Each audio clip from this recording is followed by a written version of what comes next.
Alrighty, we are here with Nikki Seaman, founder and CEO of Freestyle Snacks. Also, my favorite freestyle rapper of all time. So thank you for that. You literally do work with freestyle rappers all the time, technically packaged rappers, but really really cool. And I think the most polarizing podcast that I've ever done. Nikki, thank you so much for joining. How you doing today? I'm great. Thanks for having me. Yeah, of course, of course. So we're gonna get into all things olives and all things freestyles and rap battles in the olive vein. But before we get to your actual business, why do you think olives are so polarizing? Like it's these quintessential love them or hate them. It is, yeah. I totally agree with you. As far as why they are polarizing, I think olives got a bad rap, pun intended Oh there. God, this Um, interview is doomed from the beginning. Thank you. for so long, it's kind of been these same traditional olives coming in cans and jars that were bland and mushy, lacking exciting flavor or texture. And so, if you try a black olive as a little kid, you probably won't like them. I think people's palates are evolving over time, actually, and I know quite a few little ones who are big olive lovers, but I think kind of having that as your starting point makes you really freaked out about olives. And it's only until you get to try your first good olive, as I like to call them, where you understand the hype around it. And from there, they're just kind of addicting. So that's the key. Everyone who doesn't like olives has just only had bad olives in their life. They need to Completely. try your freestyle olives. Exactly. So you personally, I heard that you were a pretty late adopter to the olive community, as we'll call it. Can you share your Yeah. personal journey with olives? Yes, I can. So I was a very picky eater growing up. I think, my food groups were all brown as a child. It was like chicken fingers, pizza, hot dogs. And then it was only when I went to college and really kind of broadened my horizons. All of my friends around me were eating, sushi and bagels with cream cheese. And so I wanted to fit in, of course. And so I started to be a little bit more adventurous with my food journey. And it really opened up my love for good food and great restaurants. And back in the day, actually, I started a food Instagram called Freshman 15 with a few friends. And again, that really opened the doors for me and my food world because I got to go to all of these restaurants for free, try out these really unique menu items. And so, kind of partly that journey and then partly meeting my now husband who convinced me to just try one good olive at a restaurant.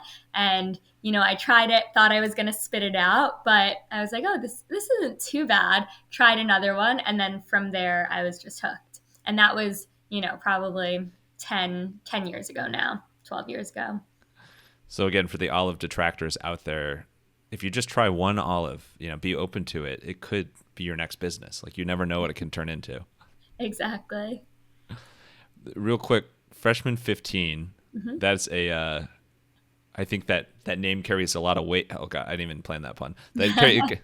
Everybody's scared about gaining weight when they go to college, and most of us do gain weight when they go to college. But like, what types of posts and what type of content did you do for that page? Yeah, it was, I mean, exactly as the name sounds. It was me and a few of my friends that I had grown up with. We all had gone our separate ways after high school. And so we were kind of posting at our respective colleges and universities just all of the overly indulgent food you can imagine. It was the land of cheese pulls and mac and cheese, those, Sundays that overflowed with 70 different toppings that, reached the ceiling. And so it was a lot of those kind of junk foods that people called those cheat day eats. So let's cheat ahead here. I want to dive to the freestyle snacks story. Yeah. Dive into rather, and you hinted at it, but olives are of course a big part of this business. But Mm-hmm. what made the difference from like that moment your husband introduced you to an olive, Mm-hmm. your now husband, to like the belief that this can actually be like a full scale business one day, Mm-hmm. centered around olives?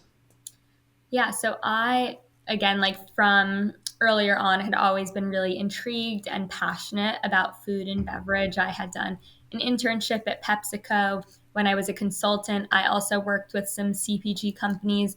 And I always had this dream of starting a snack food company. I was just kind of waiting for the right idea to come across my plate where it was going to be totally new and different and add a lot of value to the grocery store shelf.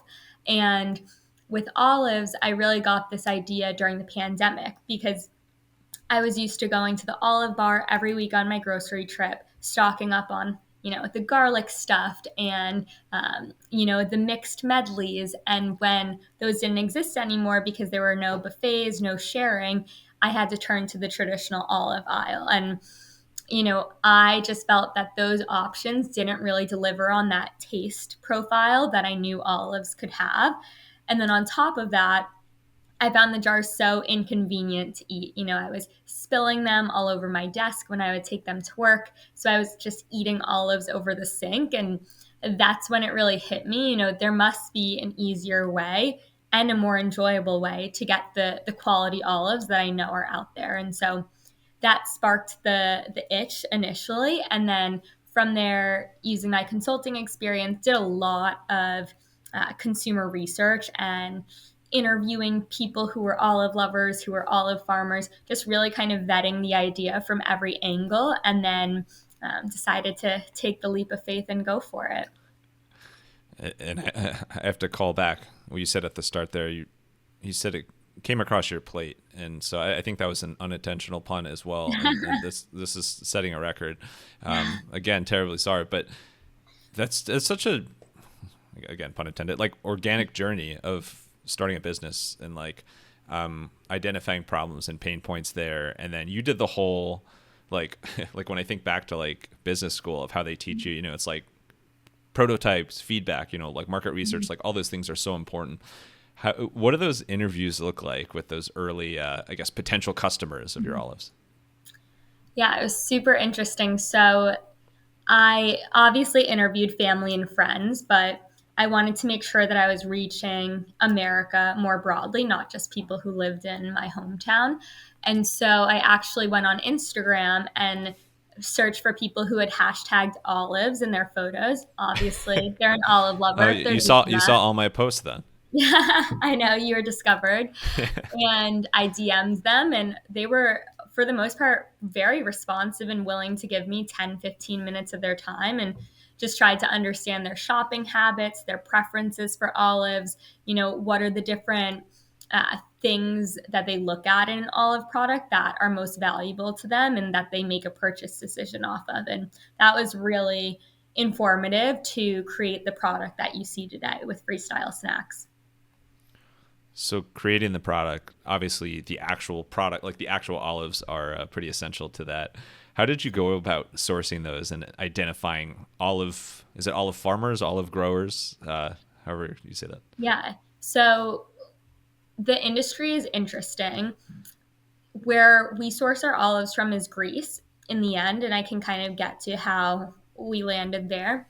But a lot of the olive farmers in Greece are independent family farms. So, they have their hectares of olive groves, and they grow them each season, and they get to dictate the price for their olives, which I think is really great.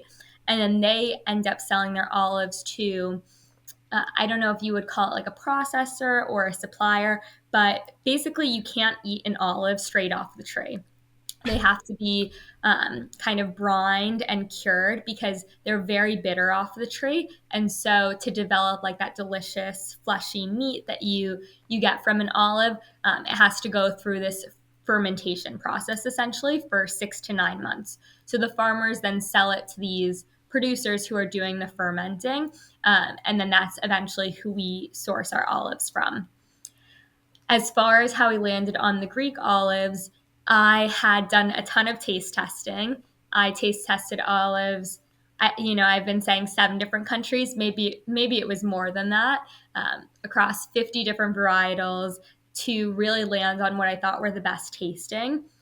It was kind of head to head Greece and Italy. But what I loved about Greece is they also had it's not quite a black olive, but it's a Kalamata olive and it's purple. And so we could source both of our olives from the same country, similar suppliers. So that's ultimately how we landed there. And I think the green olives we have from Greece as well are super mild and buttery and just like a great snacking olive. What a fun research project. Obviously, it's like your full time business, but it's pretty genius. Even if you started this business just to go to Italy and Greece and taste test, I think that would be a good result. I know.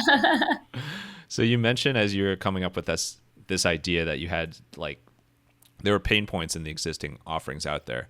What were the main things that you wanted to develop with like the final SKUs of Freestyle that would differentiate you? Yeah, so as a food product, I also had experience working at Wisps, the cheese crisp company. And, product is always king. And so taste was the number one aspect that I was solving for. And so I wanted to make sure the olives that I was going to launch were better than the market leaders.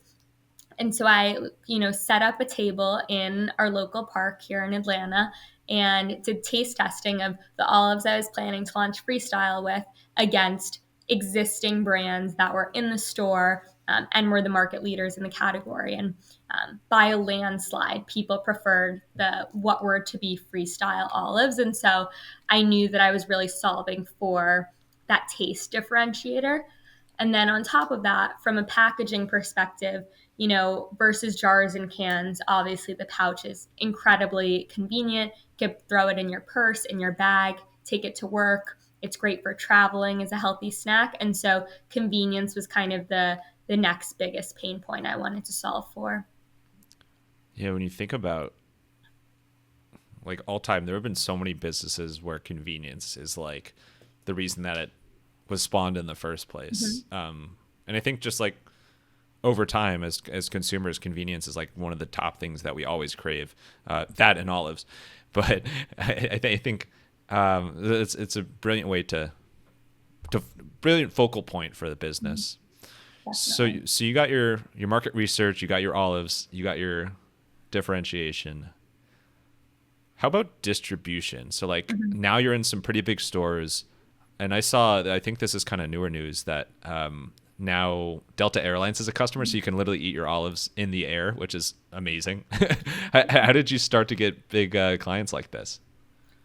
Yeah, so again, leveraging data, just kind of worked my way up to that national scale. So initially went door to door to local businesses, whether it was a local grocery market, a local butcher shop, a juice shop, and started, selling my olives in. And I would check on those stores every week to see how the inventory was moving.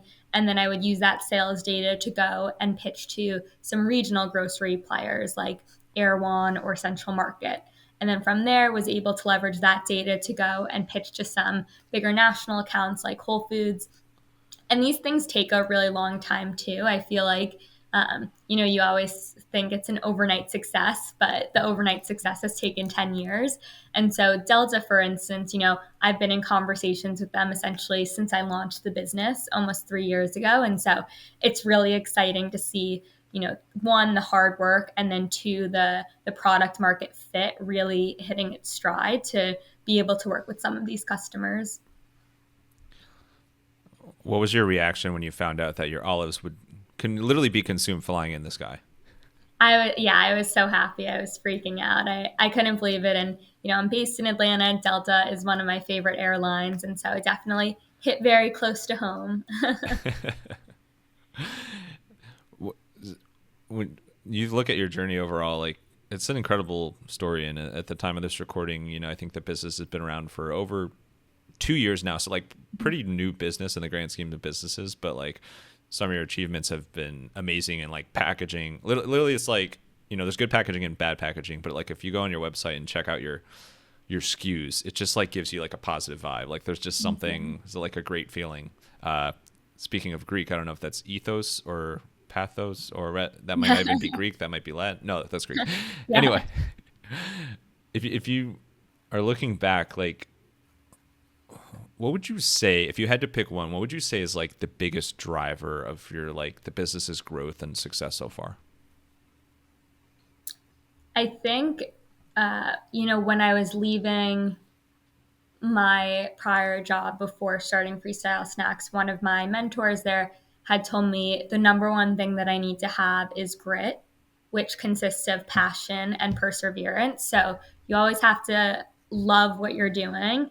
And then you have to have the perseverance to just keep going and letting it roll off your back when you do get those rejections. And, rejections have come in by the plenty, but I always say a no is just a not now. It's not a not ever. And so just really having that resilience and going back, I just actually sent an email to a buyer and I started off with like, I know I've been reaching out for 2 years, but it's a new year, new opportunities. And he requested samples. So I think that the grit has really kept the business on fire and, has led it to grow as much as it has. And that I see that in the podcast space as well. Like some of the guests on this show that have been like dream guests, like I've like sometimes it takes reaching out for like years, and then like you think they're never paying attention, and then sometimes it's just the right time down the line of just like, hey, yeah, Max, I can do this. Yeah, that's what happened with us, right? I'm a dream guest over here. You stole the words out of my mouth. I was going to say, like, I've been reaching out since before you even started the business. Like, I knew something good was coming. So, and here we are today. What does that grit mean to you? I guess since you got more into the quote unquote grit space, like, how have you changed personally to make sure you have that rigor, that you have that grit? Yeah, that's a great question. So when I was in management consulting, I actually felt like my confidence took a really big blow. There were so many levels of hierarchy.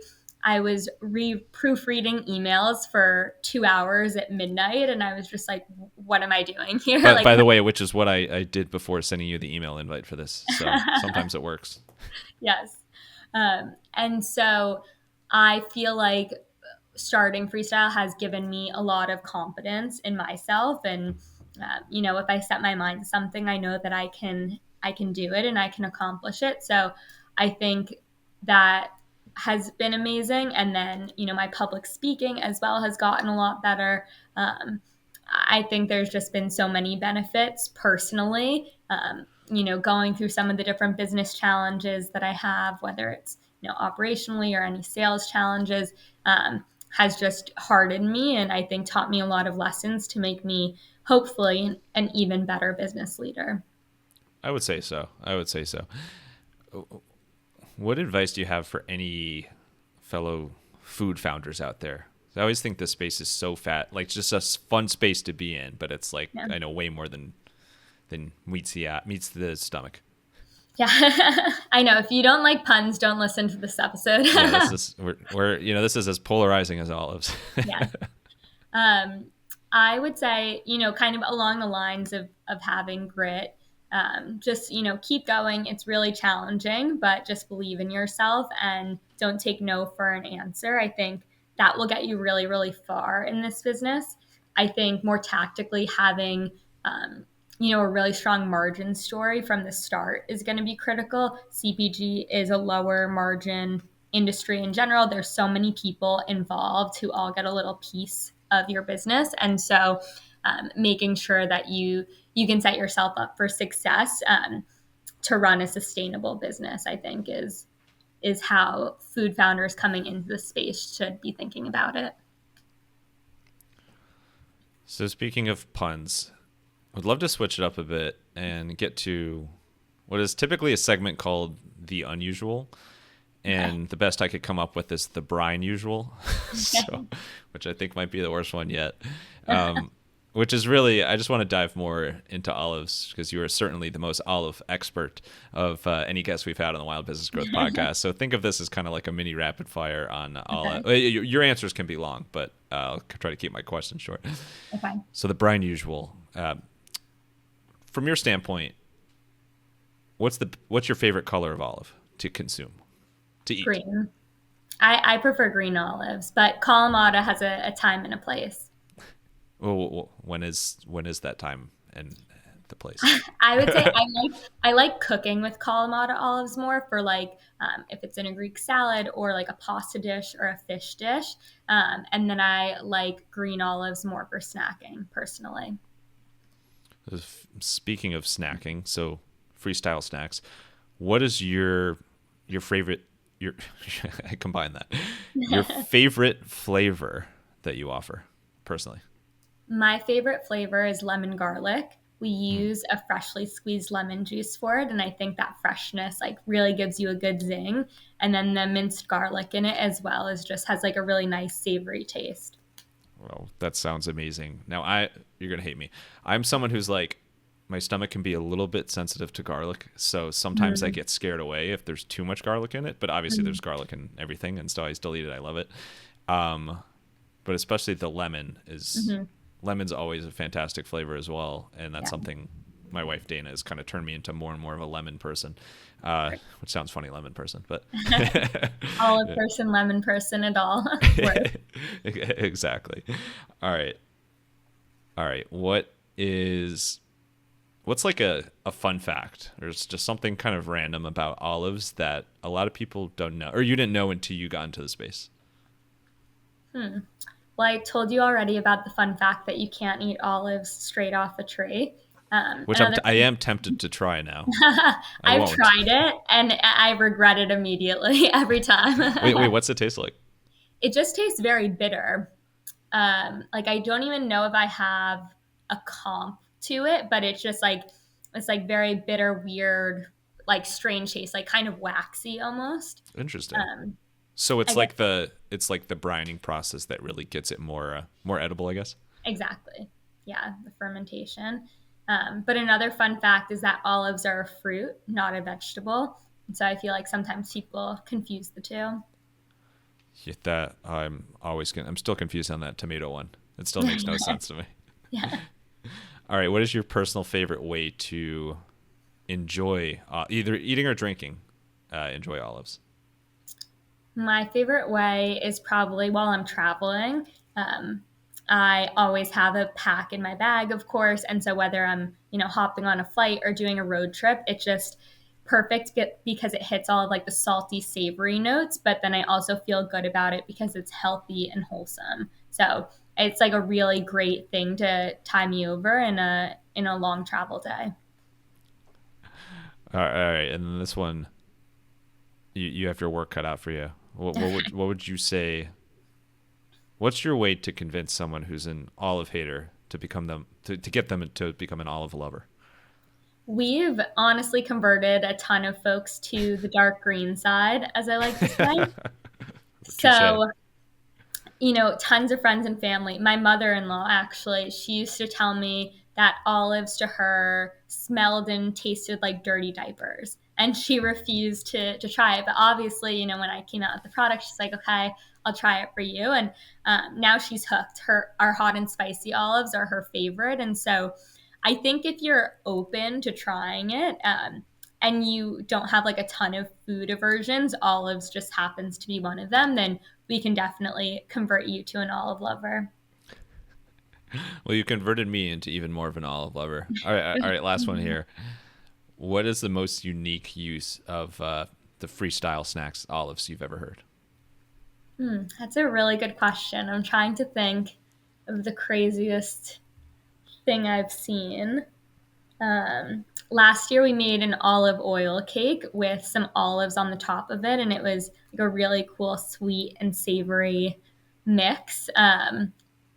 But I've seen people, hand stuff our olives, which is always cool, like adding additional flavor to it, which is fun. People have made really cool different like dishes and drinks. So I love people to just get creative and freestyle with it. Oh, that begs another one. What do you think is the best filling to stuff an olive with? Our most requested flavor is blue cheese stuffed.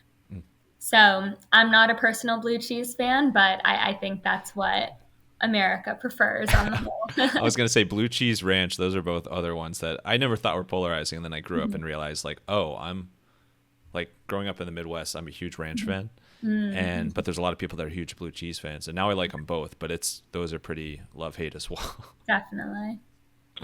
All right, as if that wasn't enough rapid fire, let's wrap up. These are not limited to olives. These are actually not about olives. So you're off the olive hot seat, but you're onto the general hot seat. Great. Which, the highly acclaimed general hot seat. Let's wrap up with some rapid fire Q&A. You ready for it? Sure. All right, let's get wild. I saw in your background that you went to Spanish River High School. Mm-hmm. My wife's parents, so my mother and father-in-law, Cheryl and Gary, live in Delray Beach. So we've driven by Spanish River, like all that. Like every time we go down to visit, we drive by there a ton. And so I just recognized the name. I was like, oh my god! But how? I don't even know where I'm going with this. But how'd you enjoy like your upbringing like in that area? And that I also think it's just a cool name for a high school too. Yeah.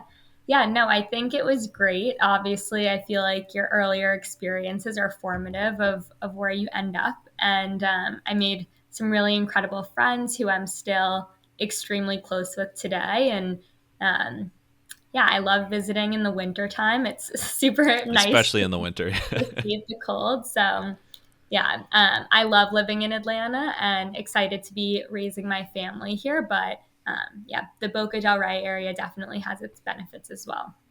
Yeah, it's an awesome place. How about Atlanta? What's something that you didn't know too much about, but now that you live there, you're like, I love this aspect of the Atlanta area?